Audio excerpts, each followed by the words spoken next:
China's launched a spacecraft carrying 3 astronauts to part of its new space station, the country's first crewed mission in 5 years.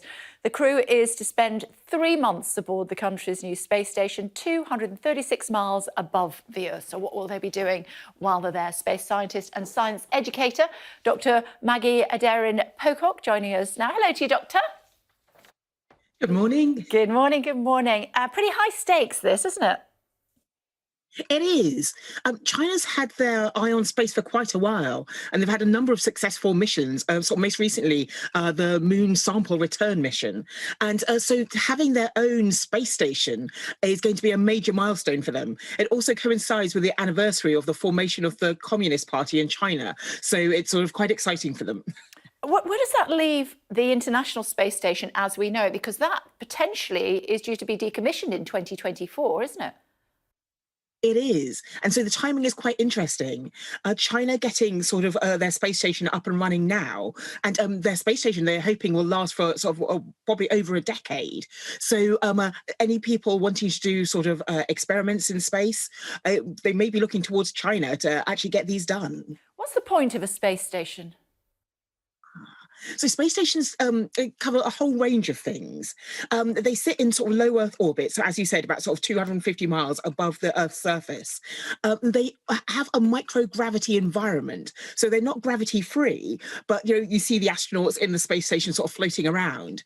This enables people to do experiments in that microgravity environment, which would be much harder on Earth. And so there's drug development, looking at actually how humans survive in space. There's all sorts of things that happen to the human body when they're in that microgravity environment. Calcium comes out of the bones, you get muscles sort of dying because they're not working so hard. So studying people and things in space is quite a big industry. Now, I believe that NASA is not, according to the US does not allow NASA to work with China. That causes all sorts of problems, I'm guessing, because presumably astronauts will not be able to go to the Chinese space station. That's not very helpful, is it? No, so we have the International Space Station, we have the Chinese Space Station. But it's quite interesting because China and Russia very recently signed an agreement for a lunar base.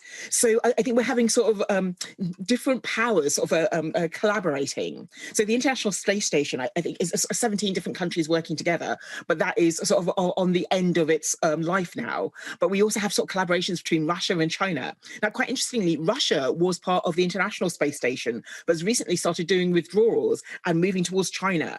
So even in space, there's lots of political shenanigans going on. Yeah. Are we ever going to go back to the moon?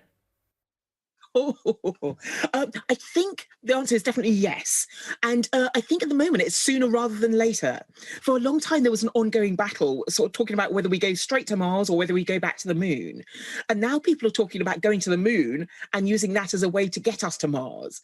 Because the moon is so much smaller than Earth and has so much less mass, launching a spacecraft from the moon is a lot cheaper. And so I think that's why NASA's talking about the Lunar Gateway. China's talking about sort of a lunar base. So lots of people are looking towards the moon at the moment. And China has had a number of successful lunar missions, including the sample return mission I mentioned. So I think we'll be going back to the moon. And NASA promised people to the moon by 2024. And they promised that one would be a woman and one would be from an ethnic minority. So I keep on volunteering. Humans are destroying Earth.